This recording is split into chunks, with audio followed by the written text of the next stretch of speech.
Welcome to the Kingsport Police Department's Most Wanted. I'm Deputy Chief David Quillen of the Kingsport Police Department. The men and women of the police department work hard every day to make Kingsport a safer city and free from violence. We take pride in the fact that our crime clearance rate is well above the national average. But we can't do that alone, and today we ask for your help. We're going to showcase individuals that are wanted on a variety of charges by the police department, and we would encourage you to contact us at one of the numbers provided.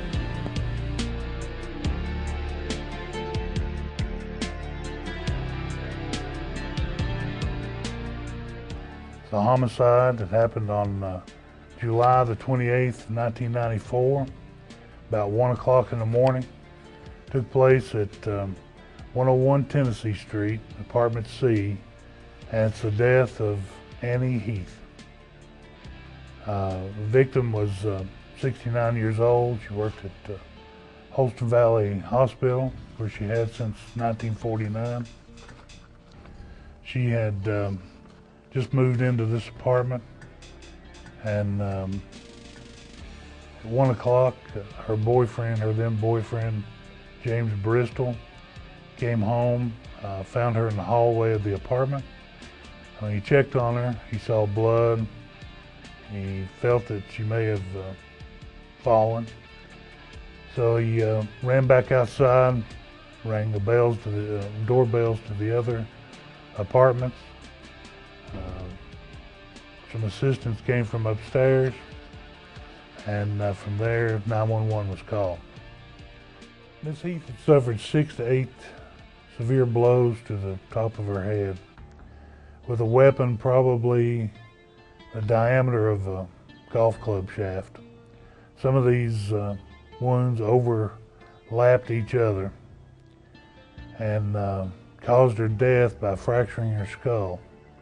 Her skull was not broken, but this was the cause of her death. Ms. Heath had apparently fallen in the hallway. The blows were administered while her head was just inches off the floor. Blood spatter on the walls confirmed that. Nearby her body was a can of bug spray, her bra, and a lamp.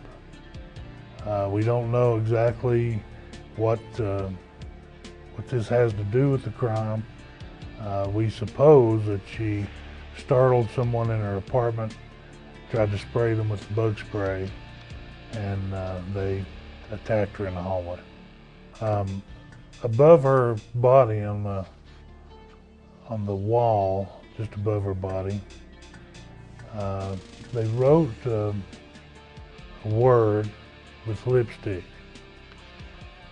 We've tried to find out what this would have to do with her death, and we've been unable to so far.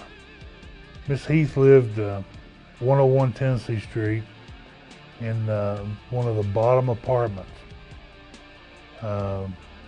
She took up the bottom half of the apartment building. This is a security type building where one would have to have a key to enter into the common stairwell area, and then have to have a key for each individual apartment. The only other exit or entrance from the apartment was a sliding glass door led out on a patio to the rear.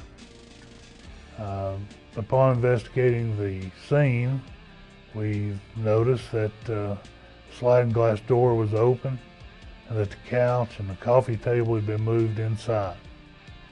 This was evidence at that time that maybe a burglar had entered through the sliding glass door, pushing these items out of the way. After the investigation continued, we found that Miss Heath had always kept a steel bar about 1 inch in diameter in the track of the sliding door, that she never used a sliding glass door, and that's why she kept the couch and everything in front of the curtains. So this was not a door used for entry or exit from the apartment. This is what we mean by a security building. You have to be able to open this door to gain access to the individual doors of the apartments. Each apartment has a doorbell where if you were visiting, you'd ring it, and then that person would come down and let you in this door. This is inside the corridor, and this leads to apartments C and D. C, around this corner, is where Miss Heath lived at the time, there in 1994. Upstairs are two more apartments, and a couple lived in the one on the left there, apartment A, and then a pregnant girl lived in one upstairs on the right. Standing on the patio at the rear of Miss Heath's apartment here at Tennessee Street, this fence and the surrounding fence in the backyard is not here at the time. They've changed the doors. The doors were actually sliding glass doors with a track at the bottom where she would have kept a steel pole about 1 inch in diameter, just long enough to keep you from opening the door.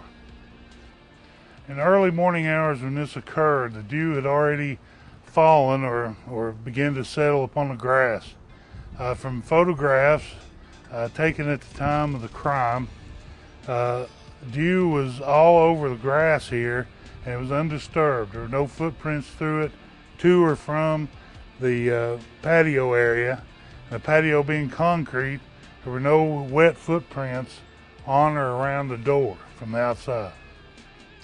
When we further studied the way the furniture was situated on the inside in front of the sliding glass door, it was apparent that not was the couch pushed into the coffee table and then both pushed away, but that the coffee table was moved from inside the living room and then the couch moved.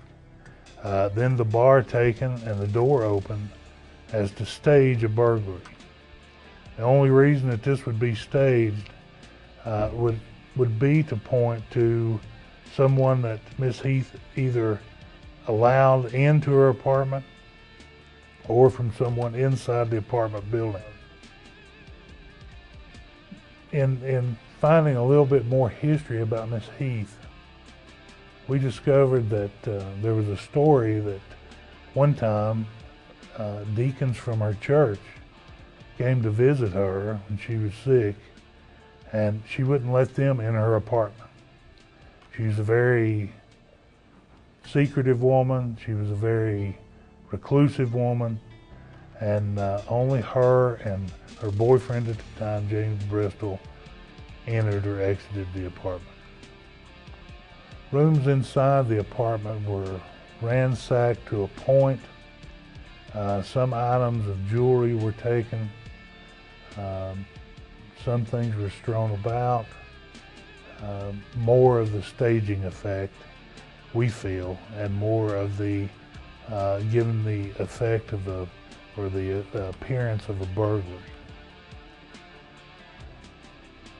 Some of the jewelry items were found in the street outside, and some have not been recovered. And we want to show some photos of those. If you've seen this piece of jewelry or any of these items that we're showing, anytime around July the 28th of 1994 to present, please give us a call. We'd like to talk to you whether you feel it's important information or not. It's information we need to know.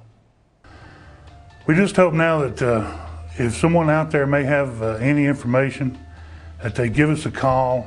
They may have been holding on to information for a long time. We hope that the fact that you can call and remain anonymous will give you the courage to give us that one bit of information that may be able to solve this case. And for Miss Heath's family, for the Kingsport Police Department, I hope that someone does call and that we can put this one to rest. Thank you, David. And now let's go to the individuals that I talked about earlier. These individuals are wanted by the Kingsport Police Department on a variety of charges, and we need your help to locate them.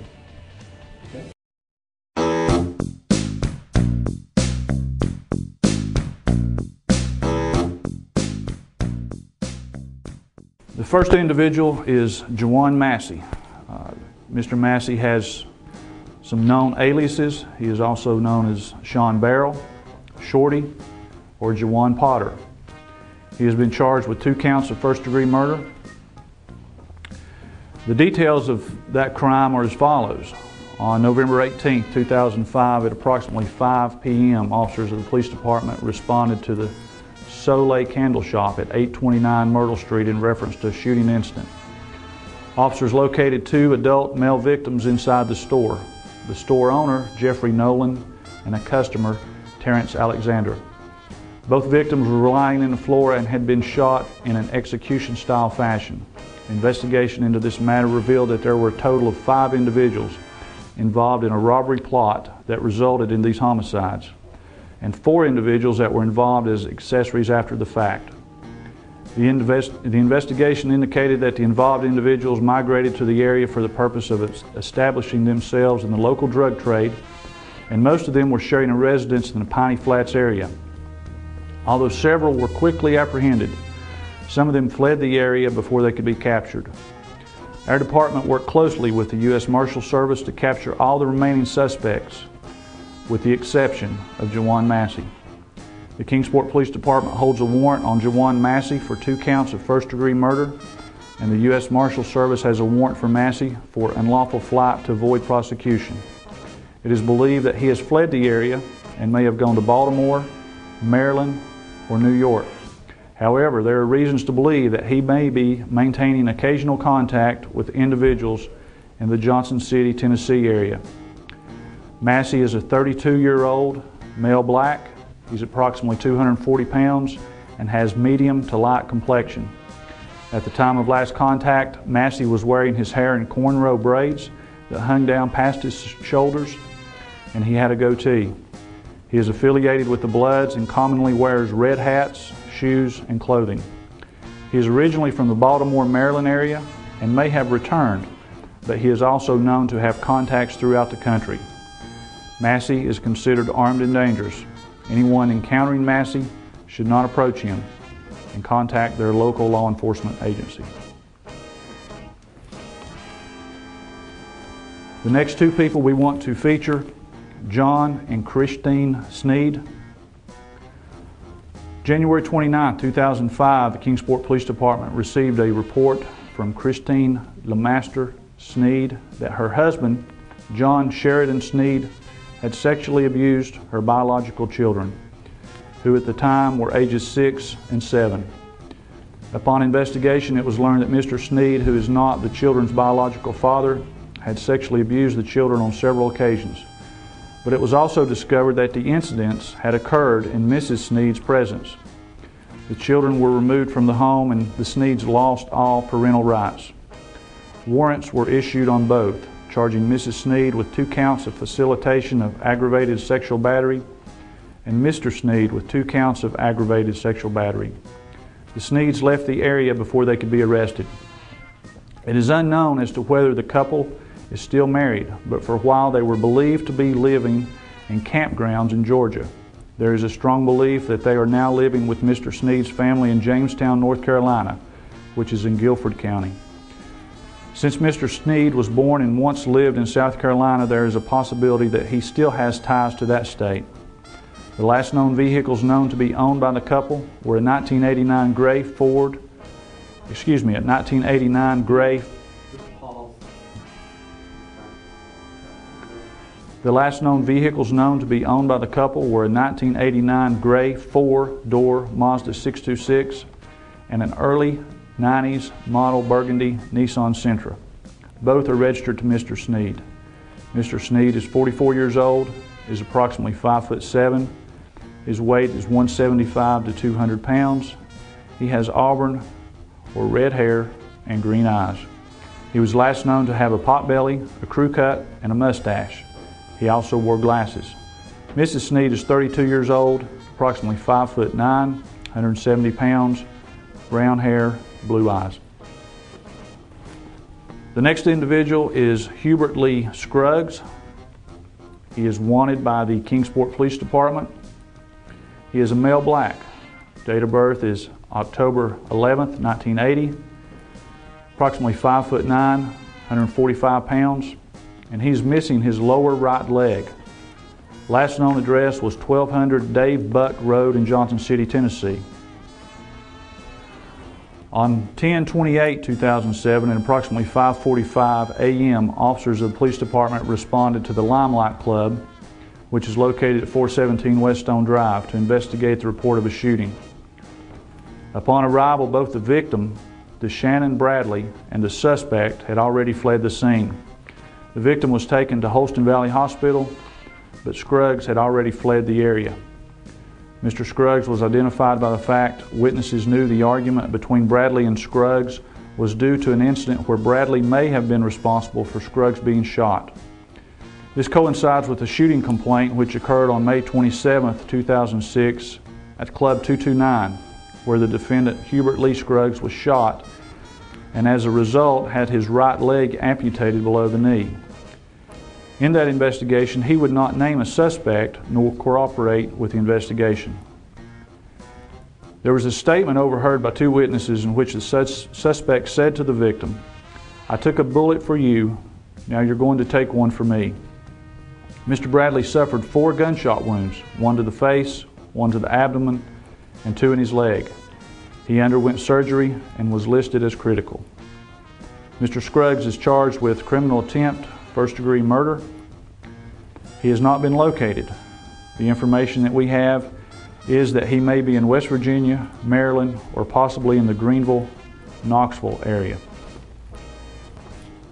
This last individual that we're going to feature this week is Chastity Cody. Cody is a female white. Date of birth is 3/8/85. She's 5'5", weighs approximately 105 pounds. Her last known address is 212 Lewis Lane, apartment 113.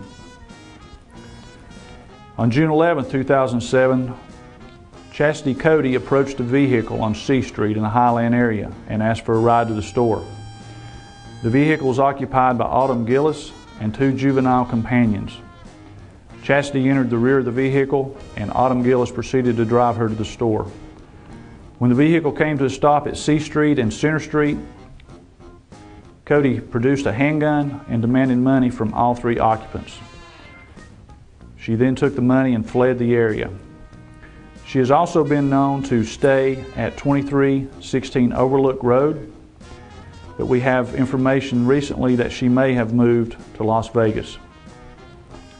We would just ask that anyone who has any information on any of these individuals that we have shown to please contact the police department at the numbers provided.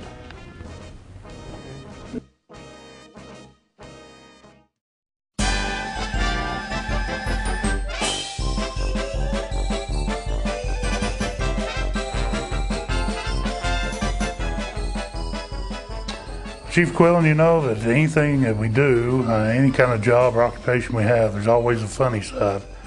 And we've decided to include more or less a dumb crook, or maybe we'll turn it against ourselves, about just some comical things that's happened during the time that we've been here. The one that comes to mind is that on the same morning that Miss Heath was found dead, there was a robbery of a Coastal Mart in Bloomingdale. I was assigned to investigate it because I'd only been in division for 3 years at that time. So what had happened after we solved it very quickly, and we got confessions from the 2 males responsible. But what they'd done is they approached the Coastal Mart, committed the robbery using long guns, and their escape plan was to jump the creek across the street and enter the woods. Little did they know that this area was grown up and full of sticker bushes and briars. They paid the price for it. They eventually had to abandon the money and the guns, and One of them had went home and reported the gun stolen. When the officer got there to take the report, in his long hair was twigs and branches and briars. So he was brought to the police station, and he eventually confessed. And part of his story was that after they abandoned the money and the guns, he crossed the hill to East Lawn Cemetery, where he picked up 2 big flat rocks. And to throw the dogs off the scent, he'd stand on one rock, put the other one in front of him, step to it, pick up the one he just left, and keep doing this. And he went all the way across the lower part of East Lawn Cemetery. And I'd have liked to have been there to see that. Well, obviously that plan didn't work out for him. Thank you, David. I appreciate that. The Officer of the Week is Patrolman Jim Clark for his valiant efforts in restoring a sense of safety in the Riverview area. Again, thank you for joining us today. We appreciate you watching. And again, we would just encourage anybody out there that has any information, whether it be on the unsolved, the Heath murder, or any of the individuals that have been shown today. If you have any information about their whereabouts, would you please contact us at the numbers at the bottom of the screen.